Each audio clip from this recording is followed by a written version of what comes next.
السلام عليكم ورحمة الله. ازيكم حبايبي؟ عاملين ايه؟ يا رب تكونوا بخير. ان شاء الله النهاردة معاكم الفيديو كده هيبقى سريع، ووصفة سريعة جدا وسهلة. طبعا واضح دي الطحينة. طبعا احنا عارفين الاسعار، والطحينة سعرها بقى عالي جدا، تقريبا وصل ل90 جنيه.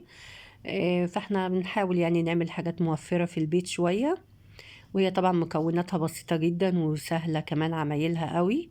مش هتحتاج مننا مجهود ولا وقت. هنجيب كده ان شاء الله طاسة نسخنها، وهنحط كوباية من السمسم وكوباية من الفول السوداني. لو السمسم معاكي متحمص والسوداني متحمص، بس هندي تسخينة كده مع كوباية الدقيق. لو جايباهم يعني مش متحمصين، هتزودي بدل الدقيقتين اللي سخنا فيهم، هتخليهم مثلا 4 دقايق، وطبعا على نار هادية برضو. على دقيقتين كده يا دوبك، هنديهم تسخينة كده. تحسي ريحة الدقيق طلعت، طبعا من غير ما يتحمص طبعا الدقيق، بس يسخنوا. هنشيلهم على طول ويهدوا بس شوية، ونبتدي نطحنهم على طول وهما دافيين كده. هنحط طبعا في الكبة، سواء بقى كبة الخلاط او الكبة الهاند بلندر.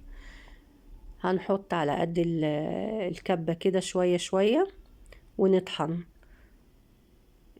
طبعا ونتأكد ان هو طحن ناعم. لو لقيتيه لسه ما طحنش كويس، طبعا بنعيد تاني لغاية ما نطحن كل الكمية ناعم جدا، وميبقاش في اي حبوب باينة من السوداني او السمسم.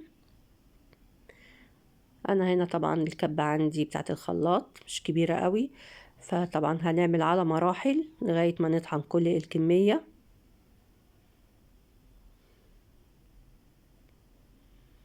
هي وصفة الطحينة سهلة جدا، وليها طريقة تانية وممكن طرق تانية، بس دي طبعا طريقة جميلة جدا اللي فيها الفول السوداني، بيديها طعم أحلى وتقل كمان.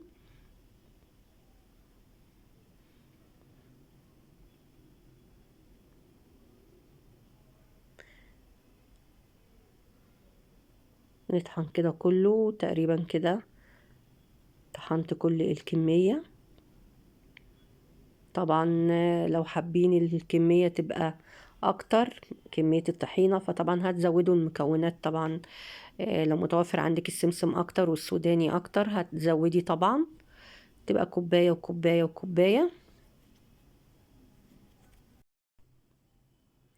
طبعا تعمليها في البيت بايديكي والمكونات طبعا نضيفة منقية ومنضفة، السمسم والسوداني، فبيطلع معاكي طبعا حاجة كويسة قوي. هنجيب الخلاط ونحط الطحين بتاعنا او المكونات اللي احنا طحناها، ومعانا كمان كوباية الا ربع من الزيت. كوباية الا ربع كفاية جدا، ممكن تحطيها مرة واحدة، وممكن شوية شوية على اساس تحسي سمك الطحينة معاكي كده مظبوط، ما تزوديش زيت.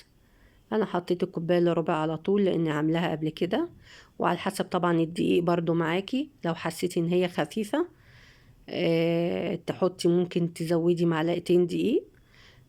لو حسيتي السمك تمام كده، خلاص مش محتاجه انك تزودي دقيق او تزودي زيت، خلاص. على حسب طبعا الدقيق طبعا معانا بيشرب السوائل بيبقى عامل ازاي. انا معايا كده سمكها خفيف شويه، لاني طبعا لسه كمان سخنه معانا. ال- السوداني والسمسم كانوا سخنين بعض الشيء، فمدينها برضو لسه سيولة. وهطحنها طبعا تاني، أأكد عليها الطحن عشان نتأكد ان كل المكونات اندمجت مع بعض. وهي خلاص كده وسمكها ما شاء الله حلو، وطبعا حاجة في البيت بإيديكي ونضيفة وواثقة فيها، وطبعا وفرتي وسهلة، مش هتاخد معاكي وقت ولا هتتعبك في حاجة. طبعا الكمية عملت معايا تقريبا نص كيلو وشوية، يعني ممكن نقول كيلو إلا ربع. طبعا وفرنا كتير جدا. تقريبا البرطمان ده تقريبا بياخد معايا كيلو من السوائل، هو طبعا ما كملش للآخر. فنقدر نديله تقدير كده ان هو كيلو الا ربع بالتقريب يعني. ومن وقت للتاني طبعا مش عايزة تعملي كمية كبيرة، من وقت للتاني تعمليه شوية شوية زي ما احنا عملنا كده، تخلص يعني ان شاء الله يبقى موجود عندك الحاجات في البيت، تروحي عاملاها تاني وبألف هنا وشفا كده. تنفعنا طبعا الطحينة في السلطات، في أي شيء تحبي تحطي عليه طحينة، سواء مع العسل بقى أو مع الجبنة القديمة وبألف هنا وشفا. خلاص كده كملت معانا الوصفة وجميلة جدا وسريعة ما شاء الله، وتسلم ايديكم ان شاء الله كده مقدما.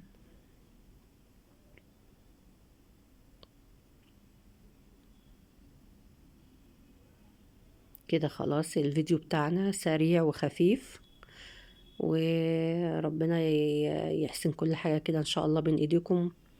والسلام عليكم ورحمة الله وبركاته.